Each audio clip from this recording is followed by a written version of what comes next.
It started with a ringtone, a hollow plastic sound that cracked the quiet of my apartment like a whip. I remember staring at the screen, Mom, and feeling my pulse rise, not from love but from something colder. I'd been waiting 3 weeks for her to call about the Hawaii trip. $22,000. Every detail planned, every name on the itinerary, every smile rehearsed in my head. When I answered, she sounded casual, almost distracted. "Oh, we already went last week," she said. "Only for family." The phone nearly slipped from my hand. Only for family. I don't remember hanging up. I remember the silence afterward, the way it seemed to hum, a low static in the bones. The snow outside my window wasn't white anymore. It looked gray, like ash. I walked to the mirror and caught my own reflection, eyes hollow, jaw tight. It's strange how betrayal doesn't scream, it just seeps. That night, I opened the folder with all the travel confirmations. Hotel, flights, the luxury villa overlooking the Pacific. My name was still there, printed in bold black letters. The card charge, the receipts, the proof that I'd built their paradise from the ground up. And they'd erased me from it like I was a mistake. I sat down, lit the small desk lamp, and stared at their photos. Mom, Dad, my sister, all smiling on the beach I'd chosen, under the same sun I'd imagined for myself. The longer I looked, the more the images began to warp. Their smiles twisted, became something else. I could almost hear them laughing in the background, the ocean swallowing my name. That was the first night I felt it, the shift, not rage, not grief. Something quieter, a calculation forming behind the ache. People think revenge comes in fire, in shouting, in chaos. It doesn't. It comes in silence, in the moment you stop begging to be seen. I closed the laptop, turned off the light, and whispered to the dark. They went without me, but they won't forget me. Morning came without light. The sky hung heavy, a color between bruised steel and old paper. I brewed coffee but didn't drink it. I just watched the steam coil upward and vanish, the way people do when you stop being useful to them. All day, the thought replayed. Only for family. It wasn't just a sentence. It was a verdict, a quiet decree that I didn't belong, no matter how much I gave. And in that phrase I heard something older than my mother's voice. I heard the language of every system that thrives on loyalty it never intends to return. I opened my laptop again, this time not to stare at pictures but to study them. The metadata on each image told a story.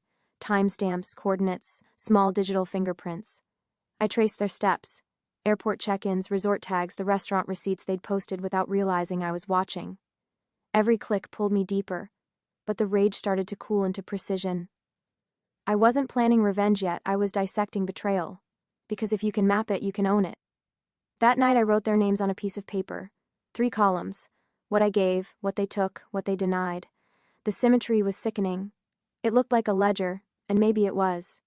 Every family has one, even if they don't admit it, a balance sheet of love and control.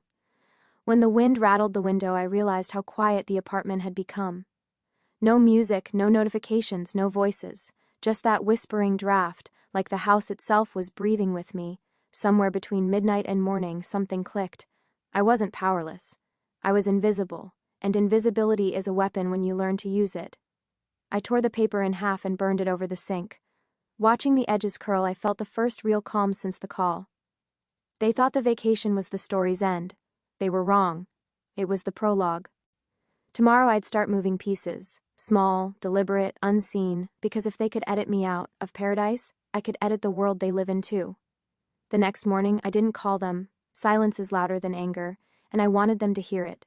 In families like mine, emotion is currency. Whoever shouts first spends the most. So I waited.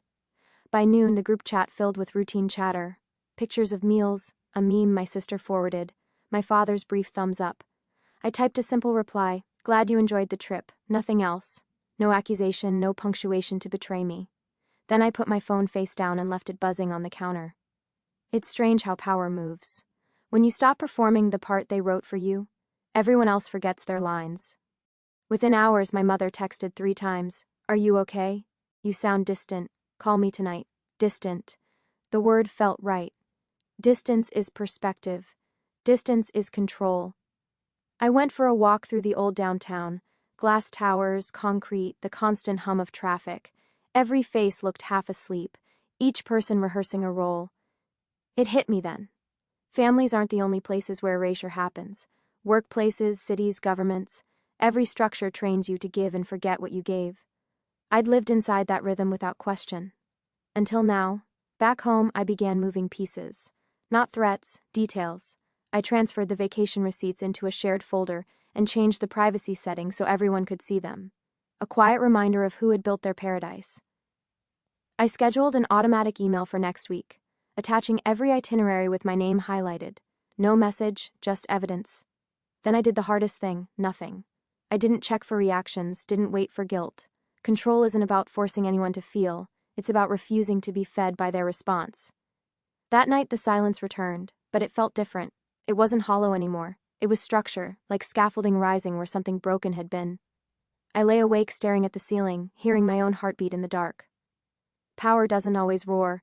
Sometimes it's just the sound of yourself breathing steady while the world finally begins to notice. A week passed before the first ripple came back. My mother called 3 times in one afternoon. My sister left a single message, just breathing, no words. I didn't answer. The quiet had started to taste like metal on my tongue, sharp but grounding. I watched them from a distance the way an anthropologist watches a ritual, each apology rehearsed, each excuse a mask. They didn't want truth. They wanted the illusion of peace restored. And I'd spent years supplying it. When I stopped, the balance shifted. I noticed the same pattern everywhere.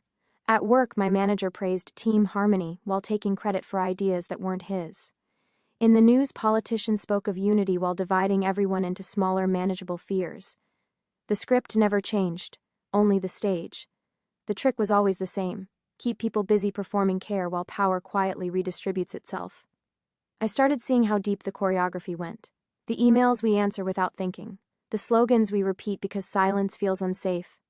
The way the word family can become a leash disguised as love. Each realization burned away a little more of the old guilt. I hadn't lost my place in their world. I'd been released from it. That night, I wrote 3 words on a sticky note and pressed it to my mirror. Observe. Don't absorb. It became a rule. Every time I felt that reflex to explain myself, I stopped. Every time someone demanded emotional labor in the name of closeness, I paused long enough to hear the machinery behind their tone. In the quiet, I began to understand what control really is, not domination, but direction. The ability to decide where your attention goes. When my mother finally said, "We just want things back to normal," I realized normal was the cage. I said softly, "You already have normal, I'm choosing something else." And I hung up. The silence that followed wasn't empty this time. It was ownership, small, precise, deliberate. Days folded into weeks, but the silence no longer felt like exile. It felt like training. I kept to a routine: wake before dawn, run until the city lights blurred, write 1 line of observation before breakfast. Each note was small, a gesture at order, but together they built a pattern. People noticed the change. At work, I stopped filling pauses with reassurance. Colleagues leaned in, waiting for my old eagerness to please, and when it didn't come, they shifted uncomfortably. Power, I realized, begins in the space you refuse to surrender. The same rhythm echoed everywhere. When my father called to check in, his voice carried the faint confusion of a man used to hearing yes before he finished asking. I answered in measured tones, calm and factual, and ended the call first. It wasn't rebellion, it was boundary. Each small act redrew a map that had always belonged to someone else. I saw how easy it had been to live inside other people's expectations, the way praise becomes permission, how guilt masquerades as love. Every system thrives on that exchange. Family, work, nations. They all run on the energy of people afraid to disappoint. But fear loses shape when you name it. At night, I read old journals, tracing the moments where I'd confused compliance with compassion. The handwriting shifted over the years, from eager loops to the tight strokes of exhaustion. Now each page felt like a fossil of a person I'd outgrown. I didn't need vengeance, I needed mastery. Control, not of them, but of the reflex that once made me seek their approval. So I practiced detachment like breathing, steady, invisible, unstoppable. When people spoke, I listened for the pattern beneath their words: need, defense, desire. Once you can hear the pattern, you no longer dance to it. That was the first real freedom, not escape, not victory, just the quiet certainty that I no longer owed anyone the performance of being small. Freedom always asks for proof. It doesn't come once and stay, it circles back to test your footing. The first test arrived at work. A client meeting, tight deadlines, raised voices. Old instincts flared: smooth things over, Volunteer extra hours, earn approval. My mouth even opened to offer it before I caught the impulse mid-breath. I leaned back, folded my hands, and let the silence stand. The room shifted. Someone else filled the gap. The world didn't collapse. That night, walking home through the wind, I realized how subtle captivity can be. It's not chains, it's habits, tiny reflexes that bend you toward obedience. And every refusal, no matter how small, cuts one link. At home, the phone blinked again. My sister this time. Mom's worried. Can you please just talk to her? The old guilt pulsed like a bruise. Families know exactly where to press. I read the message twice, then set the phone down. Not out of anger, but clarity. Conversation used to mean surrender. Explanations offered like tribute. Not tonight. I poured a drink and watched the city through the window. Headlights slid across the glass, white ghosts moving in orderly lines. So many people chasing acceptance, mistaking exhaustion for virtue. I thought about the systems again. The family, the office, the quiet machinery that teaches compliance as love. They all feed on response. Stop feeding them, and they starve. The next morning I found a note under my door. My father's handwriting, stiff and formal. We miss you. Don't do this to your mother. It was supposed to sound caring. It felt like command. I burned it in the sink without ceremony, watching the paper twist into ash. No anger. Just release. That day, I understood. Mastery isn't loud. It's the steady choice to remain unmoved while the old world rattles its cage, begging you to come back inside. Control has a sound. It isn't silence anymore, it's the hum between two people when one of them refuses to play their part. It started small. At work, conversations ended quicker when I entered the room. Colleagues smiled too tightly, unsure how to read a man who no longer apologized for existing. In meetings, they looked to me for answers but avoided eye contact when I gave them. It's strange. Confidence, once you stop performing it, becomes quiet enough to scare people. At home, messages from my family slowed. The thread that had once pulsed every hour now sat still for days. I could almost feel them deciding who would reach out next, who would break the silence. No one did. The distance grew, but so did the clarity. I began to understand why people cling to dependence. It keeps them connected even through pain. Freedom demands solitude. It's not heroic, it's expensive. I filled the evenings with observation. Cafes, subways, sidewalks, watching strangers rehearse the same patterns: nod, agree, comply, retreat. Every smile a contract, every silence a surrender. It wasn't judgment, it was recognition. I'd lived like that too, thinking participation was belonging. One night I saw my reflection in a shop window and almost didn't recognize the face staring back. The lines around my eyes had sharpened, not from age but from focus. The kind of face that listens more than it speaks. That's when the fear crept in. The thought that maybe this path doesn't lead back. Maybe once you learn to see the strings, you can never unsee them. The cost of awareness is distance. The reward is direction. I stood there until the lights inside the shop flicked off, my reflection fading into the dark glass. For the first time, the absence felt honest. Freedom, I realized, isn't peace. It's precision. The ability to decide who gets to touch your silence and who never will again. The city felt quieter after I stopped chasing noise. Morning light through the blinds, the steady rhythm of my breath, the scratch of a pen on paper, small, deliberate sounds. I began to collect them like relics. They reminded me that power doesn't always expand outward. Sometimes it condenses inward until it becomes gravity. Days no longer blurred together. Each one had edges now, defined, intentional. I started waking before dawn again, walking the empty streets. The world before people wake is honest. No slogans, no pretense. Just the faint pulse of streetlights and the hush of something waiting to be built. That's when I realized freedom isn't escape. It's architecture. You build it from routine, from the refusal to be reactive. Every habit I chose became a beam in that structure. Reading instead of scrolling. Writing instead of defending. Listening, not to others but to the faint echo of my own thoughts, unfiltered. People began to notice the difference, though they couldn't name it. A coworker said I seemed centered. Another said I was harder to read. They meant the same thing. I no longer spoke in the language of permission. At night, I filled notebooks with observations, patterns, triggers, fragments of memory. Each page mapped the invisible architecture that had once held me captive. Family. Scripts, corporate rituals, societal mirrors. When you trace them far enough, they all end at the same place. Someone trying to stay relevant by controlling someone else's reflection. I didn't want relevance. I wanted clarity, so I made a rule: every decision must serve either truth or creation. Nothing else. Truth, even when it's inconvenient. Creation, even when it's small. The simplicity was liberating. Meals tasted cleaner, conversations shorter, thoughts sharper. It was as if my life had been cluttered with voices that weren't mine, and I was finally hearing the original one underneath. One evening, I watched the sun dissolve behind the skyline and whispered to no one, "This is what it means to begin again." For the first time, the silence didn't feel like distance. It felt like foundation. Change doesn't announce itself. It leaks through small things. People at work began mirroring my tone, speaking slower, pausing before they answered. In meetings, when tension rose, eyes drifted toward me as if my silence were a compass. I hadn't asked for that, but authority has a way of finding the quietest voice in the room. At first, it felt like progress. After years of invisibility, I was being noticed without performing. But attention is its own gravity. I caught myself choosing words carefully, measuring gestures, guarding the calm they expected. It was subtle, but the old reflex was back. Control wearing a new mask. One evening, a colleague pulled me aside. "You've got this presence," he said. "Teach me how you do it." I smiled, but something inside recoiled. The last thing I wanted was disciples. I'd just escaped that dynamic, yet the pattern persisted, someone always looking for someone else to follow. Later that night, walking home, I replayed the moment. The air smelled of rain, the streets slick with reflections. Every neon sign doubled itself in the puddles, bright and false. Influence, I realized, is just another mirror.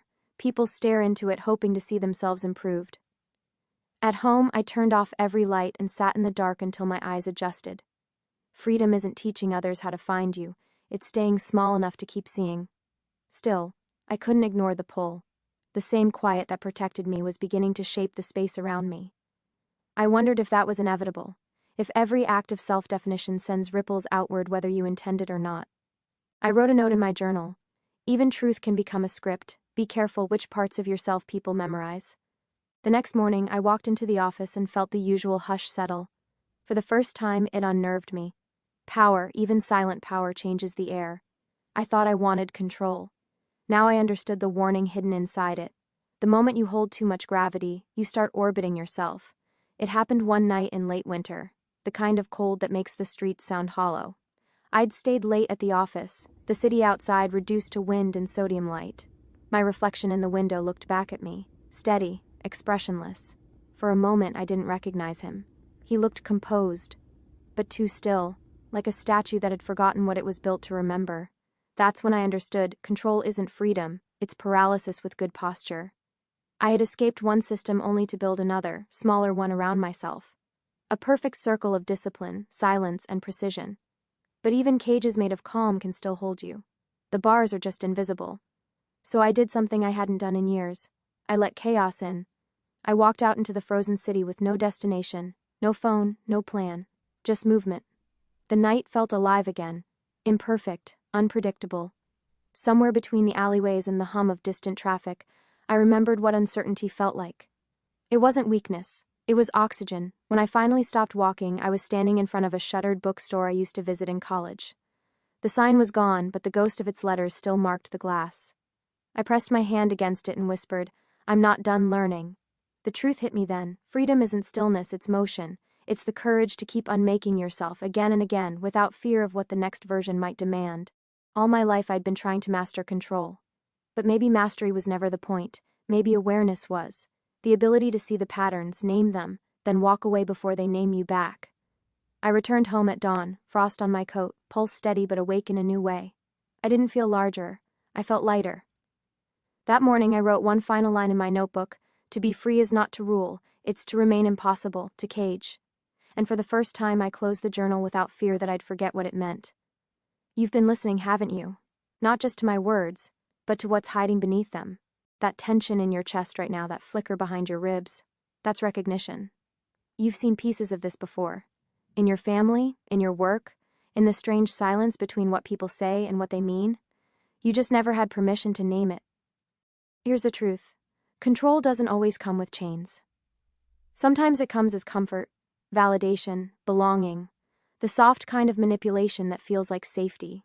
You stop questioning the room because you're too busy enjoying the warmth. They count on that. Every system, every hierarchy, every trusted voice that tells you who you are. They survive on your silence. The moment you start seeing patterns instead of personalities, the spell begins to crack. That's why most people never make it this far.